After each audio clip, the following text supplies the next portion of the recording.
I know you think I'm gone, David, but I've been watching you. I know everything. For half a year after burying my wife, I lived in a kind of darkness I didn't know a human being could survive. Every night, I dialed Sarah's number at exactly 9:43 p.m., the same minute the accident report said she died, and waited to hear her voicemail. That simple recording of her soft, teasing voice saying, "Hey, it's Sarah, make it good," was the only thread keeping me from falling apart completely. The phone company had never disconnected the line because of an oversight. I treated it like a gift from the universe, a mercy I didn't deserve but desperately needed. Then one night, something impossible happened. On the second ring, instead of voicemail, I heard a breath. Not static, not someone pretending. A real breath, the familiar, tiny hitch she always had whenever she was nervous. And then her voice, unmistakable, urgent, trembling. "Michael, listen to me very carefully. I'm not dead." My entire world tilted on its axis. For months, I'd lived with the certainty of her passing. I'd stood beside a casket I wasn't strong enough to look inside. Her father, Roger, had identified the body because I couldn't bear the thought of seeing what remained after a van hit her car at full speed. I'd accepted that she was gone, that my life had been split into before and after.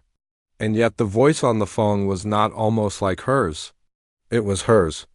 Every detail of that awful October night returned to me, the officers at my door, the trembling hands of her book club friends, the quiet funeral where people hugged me like I had shattered into pieces. I remembered wandering through rooms still filled with her things, the smell of her shampoo on the pillow, the way our dog waited stubbornly at the door every evening for footsteps that would never return. I thought grief was the cruelest thing I could ever experience. But hearing her voice alive was worse. It pulled apart every scar I'd tried to build. I told myself someone was mimicking her voice, playing a sick joke, trying to manipulate a grieving husband. But then she said things nobody else could have known, our private, ridiculous memories. She reminded me of the stray cat we rescued behind a Thai restaurant, the one we named Muffin because she said its stomach looked like an overdone muffin top. She brought up the birthday I completely forgot because I was terrified of meeting her father, the night she forgave me with a Twix bar and laughter. She even mentioned the way I said 100% absolutely instead of "I do" at our wedding because I was too overwhelmed to stick to the script. There was no possibility of coincidence. No outsider could know these things. And then she gave me instructions. Meet her the next day at noon at our private spot, the abandoned amusement park on the edge of town, a place only we had shared, a place we'd never spoken of to anyone. When the call cut off, I tried calling back until my hands bled from broken glass I had tried to clean in my panic. But her voicemail was all I reached.